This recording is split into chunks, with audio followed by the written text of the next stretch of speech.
Hi, so today I'm going to read you Chapter 7 of Social Studies, and we are on page 228, the first political parties. So remember, right now we have the Republicans and the Democrats, and there's some other parties, but those are the big ones. The first political parties. Two of the members of Washington's cabinet, remember we talked about the cabinet was a group of people that helped to make decisions, Alexander Hamilton and Thomas Jefferson had many disagreements. Hamilton, the Secretary of Treasury, believed in a powerful national government. He was a Federalist. He thought the country needed a strong economy based on trade and industry. Industry is making things. Thomas Jefferson, on the other hand, believed the economy should be based on farming. He did not think the national government should be allowed to become too powerful. He worried such a powerful government might take away people's rights. Remember, they didn't want a king. The followers of Jefferson and Hamilton became the country's first political parties. A political party is a group of people who have the same beliefs about government.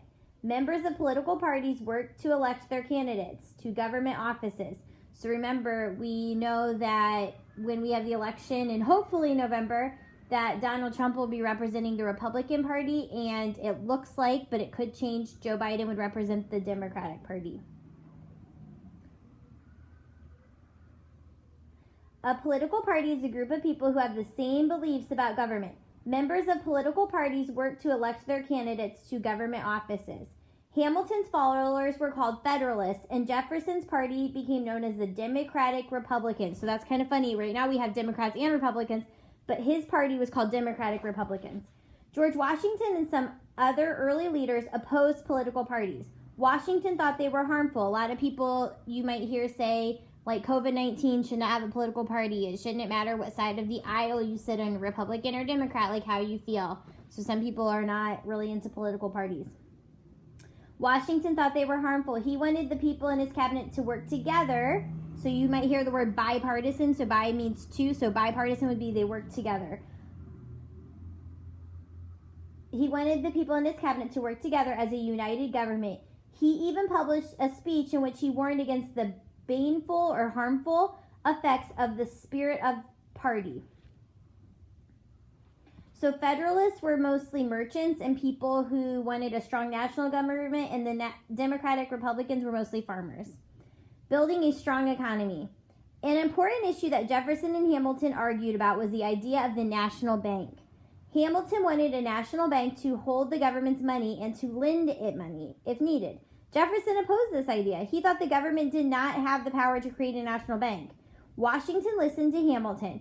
The bank was set up in 1791. The National Bank had issued banknotes or paper money that were accepted throughout the nation.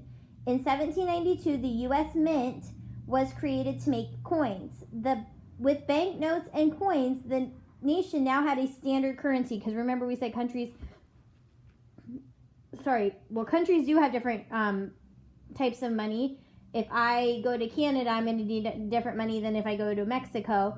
America used to be like that. Every state had its own currency, but then the United States formed a national currency, which means they're all the same.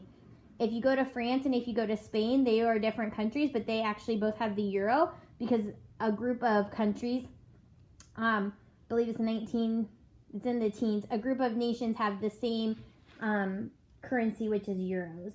I'm going to Google that really fast. Number of countries with euros, because I don't want to mistell you information.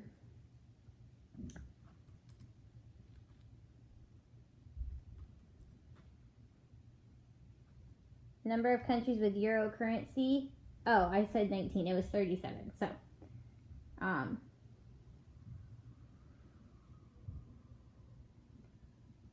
but then it said, now there's different, I'm getting different information. Then it says the euro is the official currency of 19 of the 27 members of the European Union. So I told you 19. So anyways, a group of countries have the euro. So that kind of is a little bit different. I got off track. Okay, let's go here. With banknotes and coins, the nation had a standard currency. This made it much easier for people in different states to trade with each other, which makes sense. If I live in Ohio and work in Indiana and I'm driving back and forth, that would be annoying if I had to have different currency. As Secretary of Treasury, Hamilton took actions to build a strong economy. He had the federal government pay its war debts. Hamilton also supported tariffs, which are taxes on imported goods. Imported means comes into the country. So we if you get Nutella at the grocery store, that's an import. It comes in. So there might be tariffs on them. You might have heard when we were doing some trade differences with Mexico, that was going to bring up the tariff of the avocados. So that type of thing. Tariffs raise the price of goods from other countries. They encourage people to buy goods made in their own country. Hamilton supported high tariffs for two reasons. First, the tariffs would raise money for the federal government. Second, tariffs helped American businesses. Jefferson opposed high tariffs because they raised prices for farmers and others. Southerners also argued that a high tariff would help the North, where more industries were located. In the end, the tariff was the only part of Hamilton's plan for the economy that Congress did not accept. So some differences. Economy means like money. So the Federalists, which were followed by Hamilton, wanted the economy to be based on trade and factories. In the National Bank, the Federalists supported the idea of a national bank, though thought it would help the nation grow. And then you had the Democratic Republicans, which were followed by Jefferson, and they wanted the economy based on farming and small crafts. And they opposed. Now think about that. Now a lot of our money is built based on industry, like the car industry and all that. Think how different that would be if it was based on farming.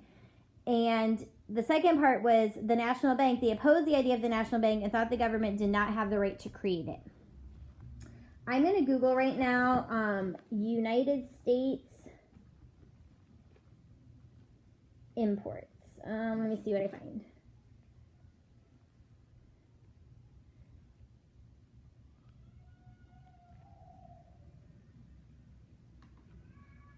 See what I am finding here.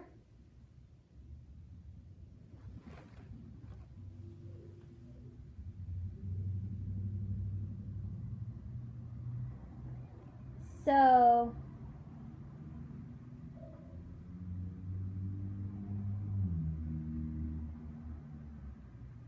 things that we get from other countries, top imports, we get electrical machinery, vehicles and automobiles, minerals, fuels, and oil. Pharmaceuticals would be medicine, medical equipment, furniture, lighting, science, plastics, gems and precious minerals, and organic chemicals. We trade a lot with China. 18.2% of our imports come from China, Mexico, Canada, and Japan, Germany, South Korea, Vietnam, United Kingdom, Ireland, and France. So, just some fun facts there. So, things to remember. Now we have Republicans and Democrats, but back then they had the Federalists led by Alexander Hamilton and the Democratic Republicans led by Jefferson.